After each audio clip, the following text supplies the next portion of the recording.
I started living with Jeff after getting engaged to him. But Jeff, without asking me, invited his mother to live with us and began treating me like a servant. One day, I was in a car accident and was taken to the hospital in an ambulance. The doctor informed me that I might have a permanent disability in my leg.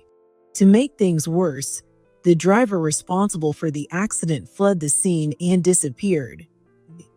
Instead of worrying about me in my despair, Jeff and his mother hurled cruel words at me. I'm going to marry a proper woman. I'm calling off my engagement with you. I don't need defective baggage. She's not good enough for Jeff. Get rid of that defective woman. I was crushed by their heartless words. Too shocked to argue, I simply replied weakly as they laughed and left the room. Okay, it was unforgivable enough for them to abandon me and break off our engagement when I was in this state, but to know that Jeff already had someone else lined up was humiliating. He discarded me and planned to marry another woman. How far did they think they could push me? A boiling rage surged from the pit of my stomach, heating my entire body. You'll pay for this. I'm not letting you get away with it. My name is Annie. I'm a 45-year-old housewife. I've been engaged to Jeff, who's 2 years younger than me, for 1 year. We met through my best friend, Rachel. Jeff was funny and loved sports games and trying different restaurants.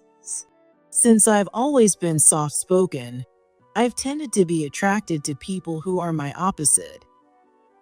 When I told him I lost my parents in an accident when I was in middle school, he shared that he had also lost his father around the same age. That unexpected connection brought us closer. We started dating seriously, planning for marriage, and eventually moved in together at my place after Jeff proposed. However, after moving in together, I began to see Jeff's true colors.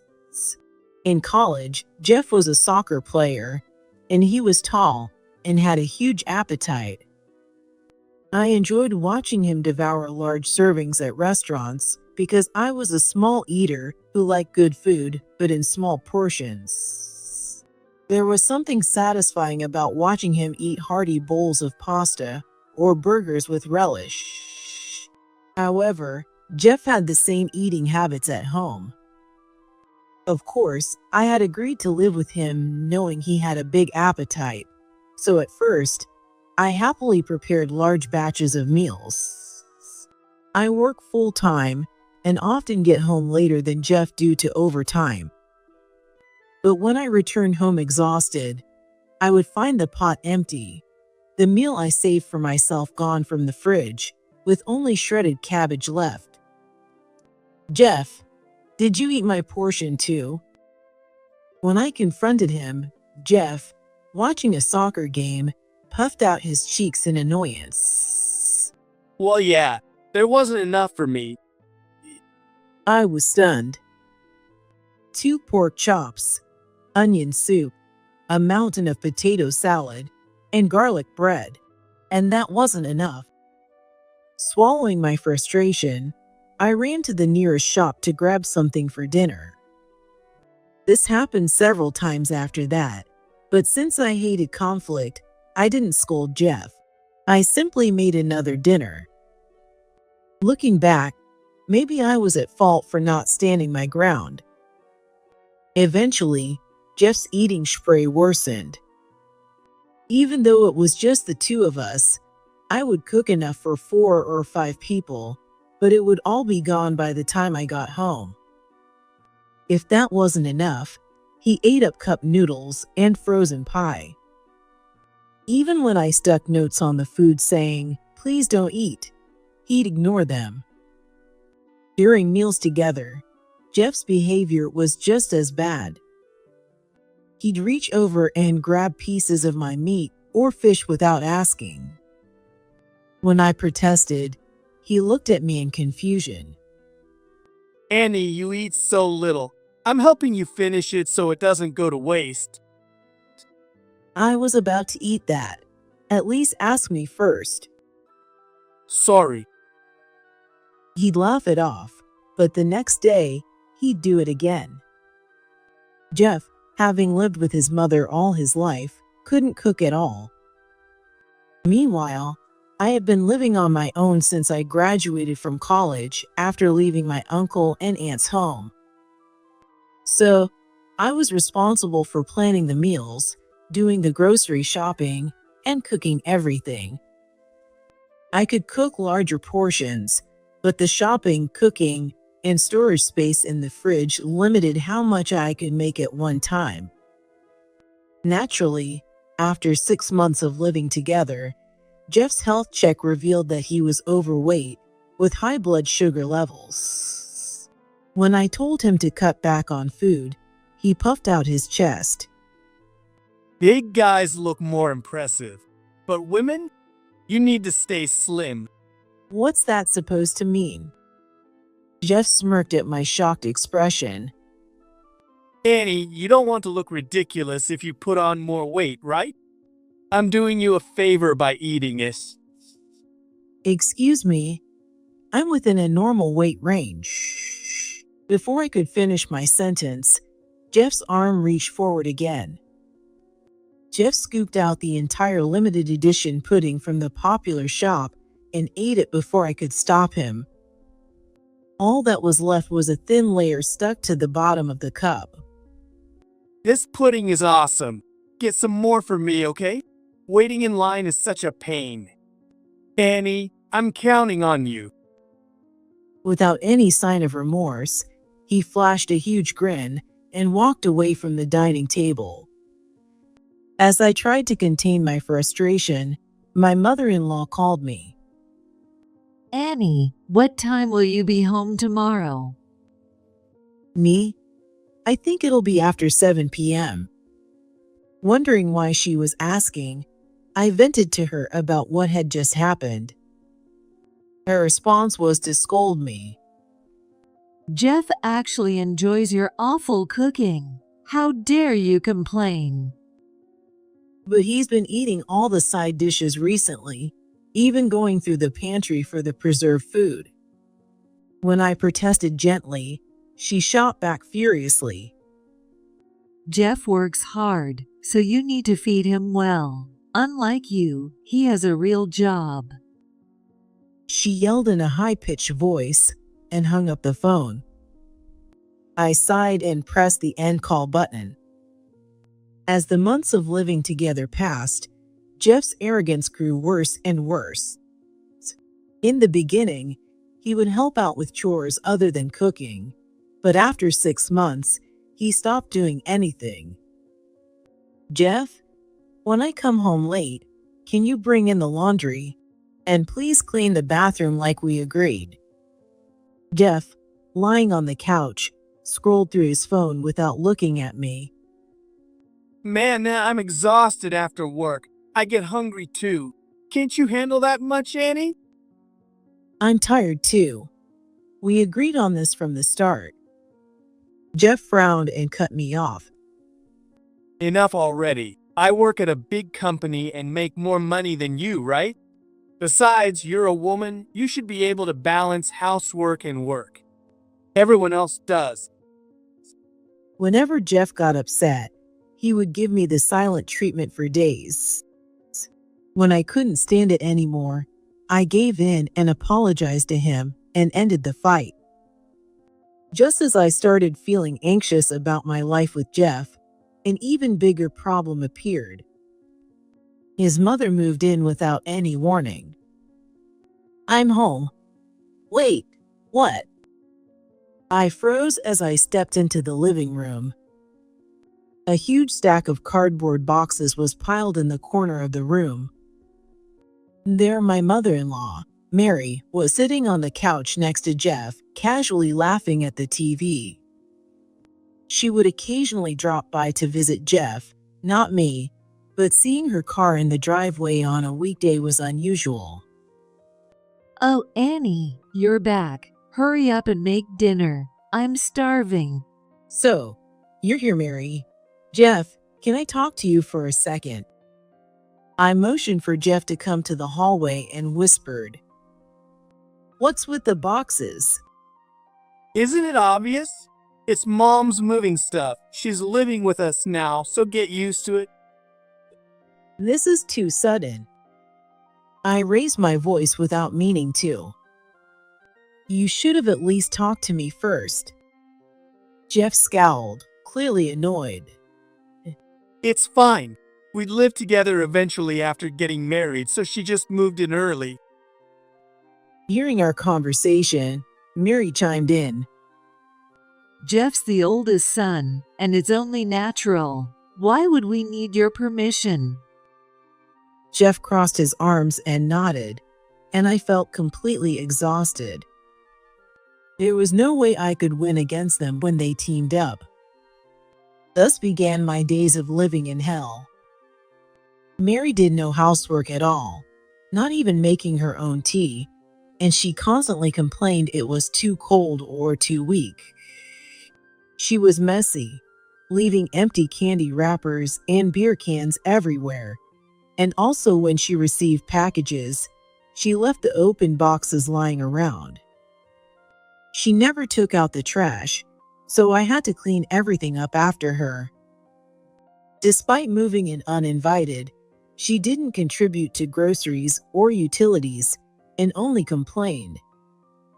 Annie, are you really telling Jeff to do chores? He's tired from work. Let him relax at home. I work full-time too. In most households, couples share the chores when both work. I finally pushed back, but she glared at me with a sharp look. Who do you think you are? You earn less than Jeff, so don't act all high and mighty. Yeah, exactly. If you want to have a say, out-earn me first. With Mary on his side, Jeff became even more insufferable by the time we'd been living together for a year. I regretted not waiting longer before booking the wedding venue. Back when Jeff proposed, I was so excited that we immediately started touring venues and impulsively made a reservation. I couldn't imagine ever having a happy married life with Jeff and Mary the way they were now. When I introduced Jeff to my uncle and aunt, who raised me, they were as thrilled as if their own daughter was getting married. If he's working at that company, then it's reassuring.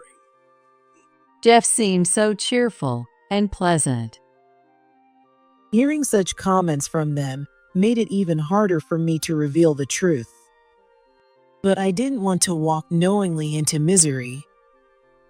I decided to break off the engagement with Jeff and canceled the wedding venue. Just when I made that decision, I was in a car accident.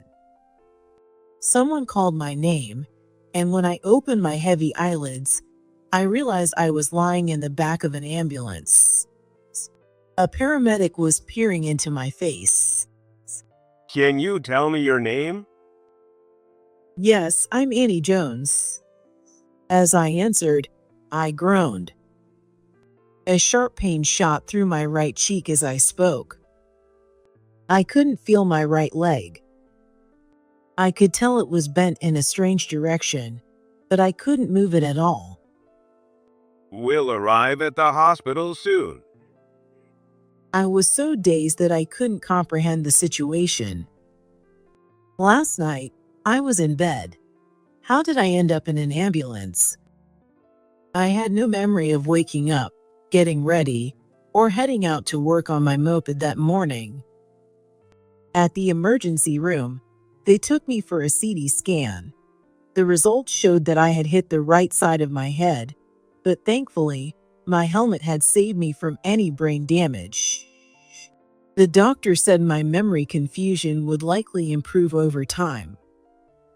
My broken right leg would heal in about 2 months, but the ligament damage was severe. After surgery, once the anesthesia wore off, the doctor came to explain everything in detail.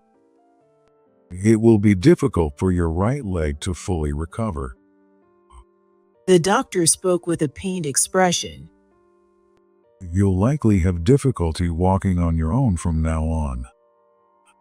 The words made my vision go dark. I asked in a trembling voice, "Will I have a permanent disability?"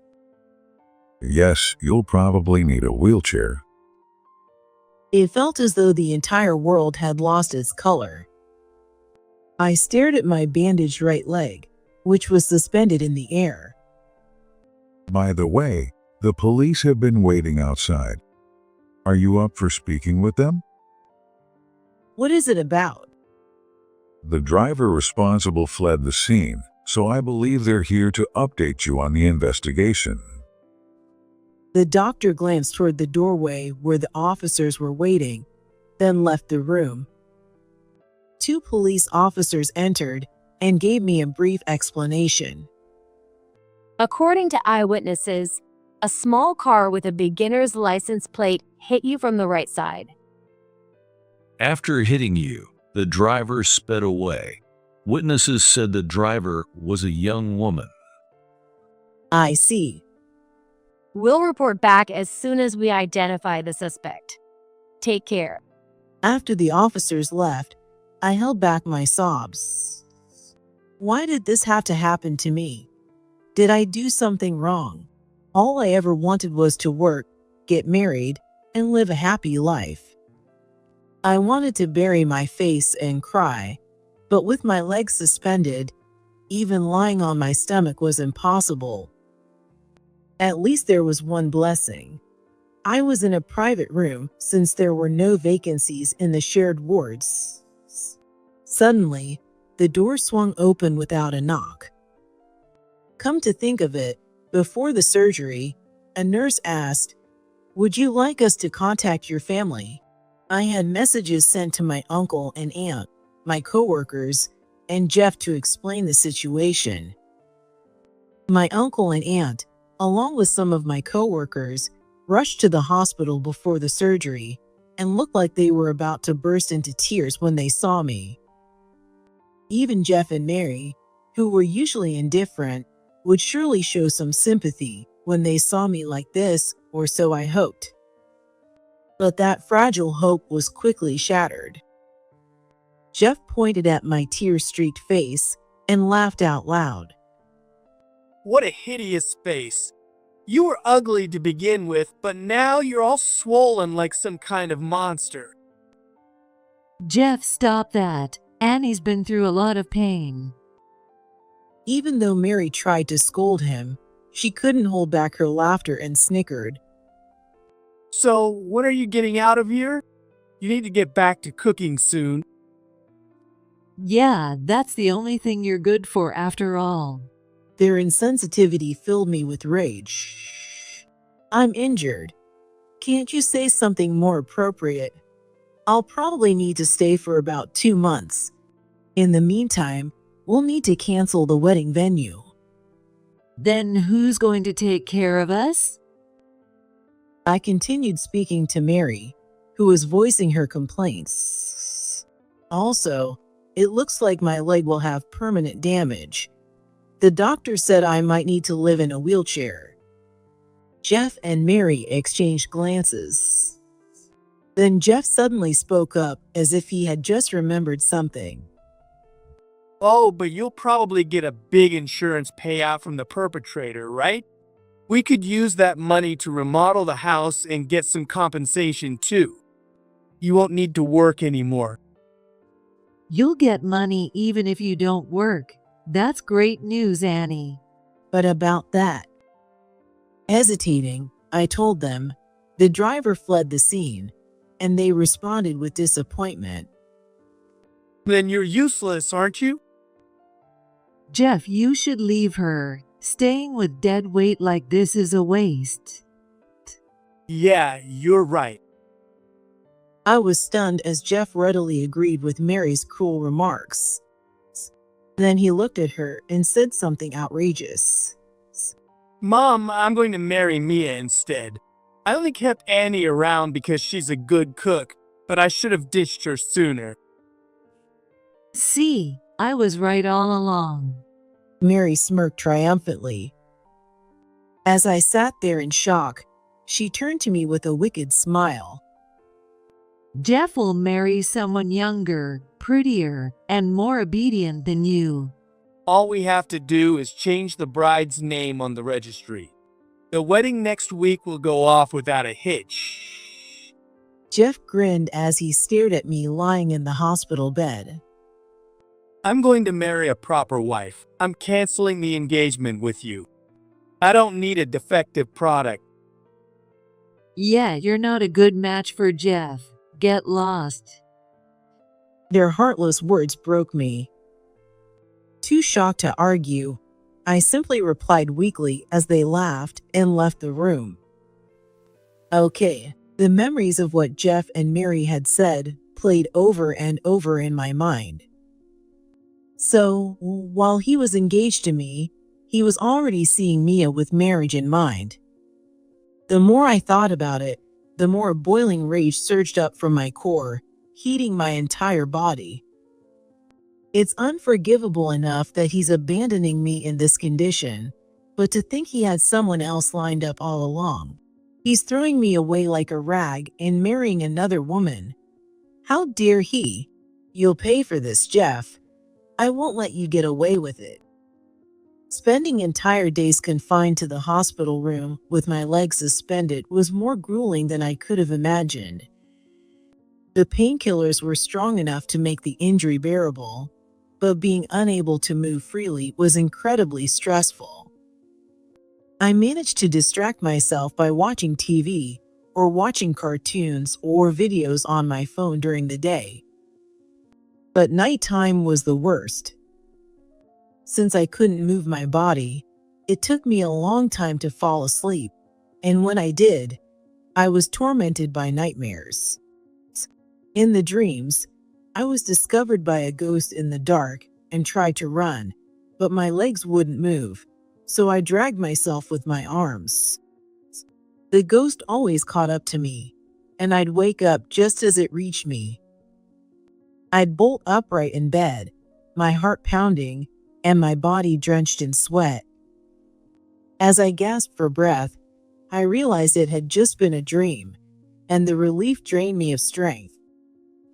It was hard to fall asleep again, and I often ended up scrolling through my phone until morning. After 2 consecutive nights of nightmares, I told a nurse about it, and she gave me a sleeping aid. She explained that many patients struggled with insomnia due to poor health and unfamiliar surroundings. Following her advice, I took the sleeping pill and finally slept soundly through the night. I felt a bit more at ease. Still, the thought that Jeff was living his newlywed life while I was stuck here made me nauseous. But I expected it was about time for Jeff to start crying. 3 days after the accident, I had just finished my dinner, which the hospital staff had taken away, and was absent-mindedly looking at my phone when a call came in. It was Jeff. I ignored it at first, but he kept calling repeatedly.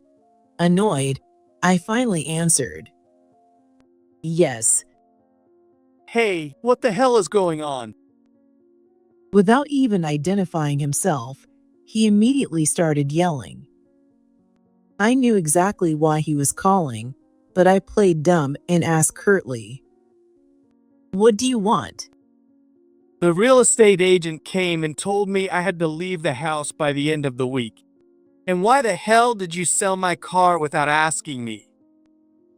It's my house and my car. I can do whatever I want with them, right? I replied coldly, and Jeff's voice grew pathetic. I was getting the house ready to bring Mia in. How can you kick me out all of a sudden? That's insane. That's not my problem. I shut him down firmly. That house was a gift from my uncle and aunt when I graduated from college and moved out on my own. I was planning to live there for a long time, but since I'll be in a wheelchair, I'll need a major remodel. Yeah, I figured as much. Jeff surprisingly accepted it without argument. It's a big house, so I figured I'd sell it and move to a one-story home. That's fine, but why are you kicking us out? He asked with a puzzled look, and I couldn't help but shout, "So? Because you're strangers to me, of course." We're not strangers. I'm your ex-partner. Oh, I get it. You're worried you'll feel out of place if I bring Mia over, huh? Jeff began talking nonsense. I don't mind at all. It's a 3-story house. You can stay on the first floor, Mia and I on the second, and Mom on the third. We can just divide the space like that. I pressed my temples and exhaled deeply at his ridiculous suggestion.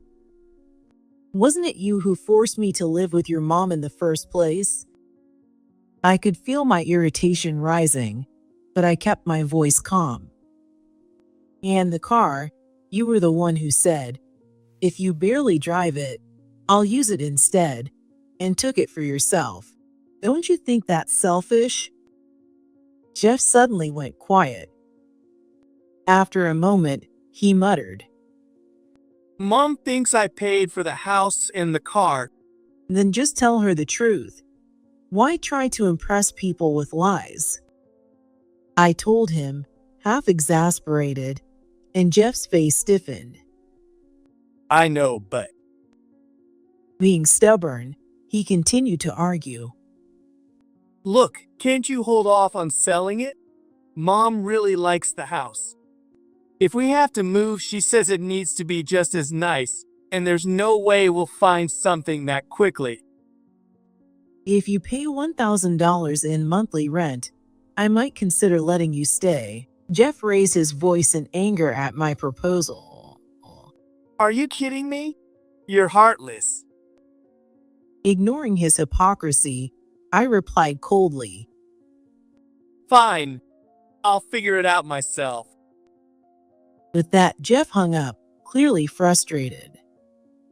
By the time I could use a wheelchair with the help of nurses and was allowed to visit the common room and the gift shop, Jeff and Mary showed up for a second visit. I expected them to look defeated after being kicked out, but to my surprise, they seemed lively. Well, poor girl, your swollen face looks a bit better now. Still ugly, though.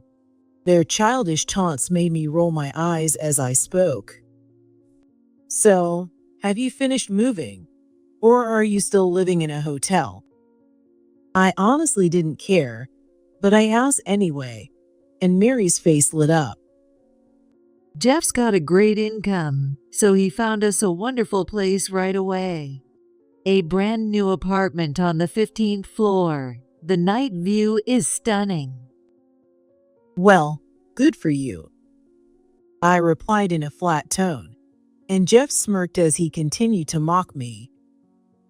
With that leg, you're probably getting fired, right? If they don't catch the driver, you'll have to pay all your medical bills yourself. And if you need long-term care, that's going to cost a fortune. I wanted to say, there's a cap on out-of-pocket medical expenses, so my share is minimal, but I stayed silent out of annoyance, and Mary chimed in excitedly. It's karma. You brought this on yourself. Defective people like you should live off disability benefits and stay poor forever. I'm enjoying my newlywed life with Mia. Unlike you, she's obedient to Mom and doesn't complain even if I eat a lot. She's such a wonderful wife. I can't wait for grandchildren. Unless you have anything else to say, leave, I said tiredly, and they both looked indignant. We came all the way to visit and you're still as rude as ever. That attitude of yours is why I broke off the engagement. How was this a visit when all they did was hurl insults without even bringing so much as a box of cookies? Just as I was considering kicking them out of the hospital room, there was a knock, and a nurse appeared at the door. She had a slightly surprised look on her face. Annie, you have a visitor. May I show her in? Curious, I nodded, and a timid young woman in her early 20s stepped hesitantly into the room behind the nurse. The moment she saw me, with my right leg in a splint and my face bandaged, her eyes filled with tears. I can't believe what I've done. She rushed to my bed and burst into sobs. Jeff and Mary exchanged confused glances at the unexpected visitor. "Were you the driver during the accident?" I asked, and the woman nodded as tears streamed down her face. I'm the one who caused the accident. Standing up, she hiccuped as she introduced herself. When the accident happened, I panicked and ran. But ever since then, I haven't been able to eat or sleep properly. She spoke between sobs. My mom was so worried about me locking myself in my room without eating that I finally confessed everything. She scolded me through tears and told me to come apologize in person before turning myself in. The woman raised her voice in apology. I'm so sorry for what I've done. Her shoulders trembled as I spoke to her in a calm voice. Thank you for coming forward and confessing. I thought I'd unleash my anger when I faced her, but I couldn't find the words.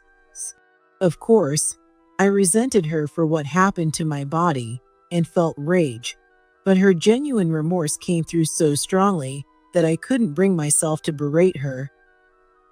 The woman left the room, and Jeff let out an exasperated sigh. How boring. If she'd stayed in hiding, Annie would have had to pay everything herself. Jeff, the odds of a hit-and-run driver being caught are 52%. They're usually arrested based on eyewitness reports, like license plate numbers. Jeff's eyes widened at Mary's explanation. So she would have been caught sooner or later. Exactly. And besides the settlement, you'll get the hospital benefits, right? You're listed as the beneficiary on her life insurance. I'd nearly forgotten, but when Jeff and I moved in together, I had switched my insurance policy to list him as the beneficiary. You can't change the beneficiary just because you didn't expect him to be this kind of person. So if you process the insurance claim, the entire payout will go straight to Jeff. Mary grinned and handed me a large envelope from the insurance company. You've got plenty of time in the hospital, right? You should read it over again. Thanks, Annie. You're such a generous ex-partner. After they left, looking rather pleased with themselves, I glanced down at the insurance paperwork and let out a quiet laugh. The following weekend, I was chatting with my friend Rachel over iced tea when the door to my hospital room suddenly flew open. Annie, you conniving witch. Jeff stormed in, his face twisted in rage, gripping his phone tightly in his hand. Hey, I have company. Can't this wait? Shut up. Look at this.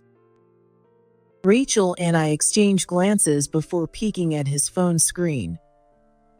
It was a long, furious text message from Mia. Jeff, you were engaged to Annie while you were seeing me? And you were even living together? I can't believe it. No, Annie was the one who kept coming after me. Jeff stammered, trying to make excuses. The mansion you showed me, it was Annie's house, wasn't it? And that lie about living in an apartment while it was being remodeled. What a pathetic liar. I'm sorry, Mia. Please forgive me. I can't trust you or Mary anymore. Jeff's apology only added fuel to the fire, making Mia even more furious. So, who told you all this? Does that even matter? And you only wanted to marry me because I am a nurse, right? So I'd take care of your mom someday? How? How do you know that? Jeff's confusion was clear even through the messages. So it's true, isn't it? I'm not some caregiver for Mary. I'm sending you the signed divorce papers and file them yourself. Wait, Mia. I really love you. I don't want to lose you. And that was where the conversation ended. Jeff slammed the signed divorce papers onto my bedside table, his face twisted with rage. This is your doing, isn't it? You're so petty. Are you that jealous of my happiness? Rachel was the one who burst out laughing, not me. After laughing so hard she held her stomach, she wiped away her tears and looked at Jeff with a mocking grin. When Annie told me everything, I wasn't sure at first. But wow, Jeff, you're a real piece of work. If I'd known, I never would have introduced you to her. Jeff turned on Rachel angrily. This has nothing to do with you. Get out of here. I need to talk to Annie. I was the one who told Mia. Jeff's breath caught. When I heard Annie's story, the timing of the engagement and the bride's description matched one of my coworkers. I checked her, and I was right. Rachel's glare was sharp as she stared him down. I couldn't stand the thought of you making my valued coworker miserable, so I told her everything with Annie's approval. Jeff looked stunned, and I spoke harshly. Mia is a family friend of Mary's, isn't she? She probably swallowed her feelings and put up with a lot because of that. It's good that she finally made up her mind. Jeff's face twisted in frustration. His neck flushed red in an instant as he hurled thunderous shouts at me. Who do you think you are to lecture me? You're a useless defect. You're nothing but a leech on disability checks. Rachel blinked in astonishment. She shrugged and looked at me with a puzzled expression. Unaware of her reaction, Jeff continued his tirade. A guy like me, an elite, chose to be engaged to a plain woman whose only talent is cooking. You should be grateful I gave you a taste of happiness, and yet you dared to ruin my life. Do you want me to sue you? Rachel looked at me with a weary expression. Jeff, do you not know who Annie really is? I told you my family works in healthcare, but if I told Jeff and Mary the whole truth, they'd probably start begging me for money. Yeah, that makes sense. You two need to stop your chatter. Just as Jeff hurled another insult, a knock sounded, and the door opened. A dignified-looking man entered with a polite bow. My apologies for the late visit. I just returned from a conference in Germany today. Yes, I heard. It's been a while, Dr. Williams. As we exchanged greetings, Jeff burst out angrily. We're not done talking yet, old man. Please shut your mouth. Your outburst was loud enough to be heard all the way at the nurse's station. The director's authoritative voice left Jeff momentarily speechless. He continued to glare sharply at Jeff. The things you've said to Annie are appalling. Do you even know who she is? She's my ex, so I can say whatever I want. It's none of your business. The director furrowed his brow and let out a long sigh at Jeff's audacious response. What? If you've got something to say, just say it. Don't you know? Annie is the chairwoman of this hospital. Jeff seemed to not understand for a second. After a few moments of stunned silence, he burst into laughter. You're confused. She's not a doctor, just a hospital employee. You don't need to be a doctor to be a board member as long as you have the governor's approval. The director's explanation made me smile broadly. That's right. I never mentioned it to you, but I inherited all the land for the affiliated hospitals from my parents. It's worth about $200 million. Rachel delivered the final blow to Jeff, who stood there, mouth agape. Annie was offered a VIP private room but turned it down because she didn't want special treatment. Of course, rooms like that should be kept available for seriously ill patients. The director's face softened into a smile. That's why everyone on the board admires you, Annie. Jeff, who had been frozen in place, finally came to his senses, looking utterly embarrassed. As we continued our lively conversation, Jeff tried to quietly sneak out of the room, but his phone rang, making him stop at the doorway to answer the call. Mom, I'm coming home now. What? Jeff's eyes widened, and his face turned pale. As we watched him, wondering, what's going on? Jeff quickly turned to me and asked hurriedly, Annie, when is the life insurance payout supposed to come in? It won't. Since you're the beneficiary, I canceled the claim. Jeff let out a despairing groan and collapsed onto the floor. What happened? Mom, she spent $50,000 on shopping with my credit card. Jeff muttered weakly. What? She went on a shopping spree for brand name goods. She was counting on the insurance money to pay it all back. I couldn't help but let out a wry laugh. That sounded exactly like something his mother would do. Jeff looked up at me with a desperate grin. Hey, Annie, you've got $200 million in assets. You could cover our debt, right? I mean, for old time's sake? My eyes widened in disbelief. After treating me like a servant, mocking me as poor and defective after my injury, he had the audacity to say that. You've got to be kidding me. Rachel started to lose her temper, but I raised a hand to calm her and smiled gently at Jeff. That's rough, but since you're an elite employee, you should be able to pay that off yourself, right? Unlike me, you're fully capable of working hard. You don't need my help. Jeff glared at me, but didn't argue, pressing his lips into a tight line.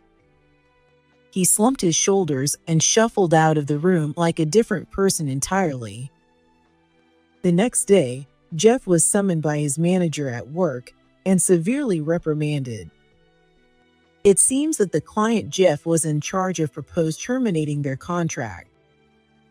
The client, who had visited the hospital yesterday to see a friend, overheard Jeff's abusive remarks toward me in the hallway. The client was so disgusted that they canceled their contract.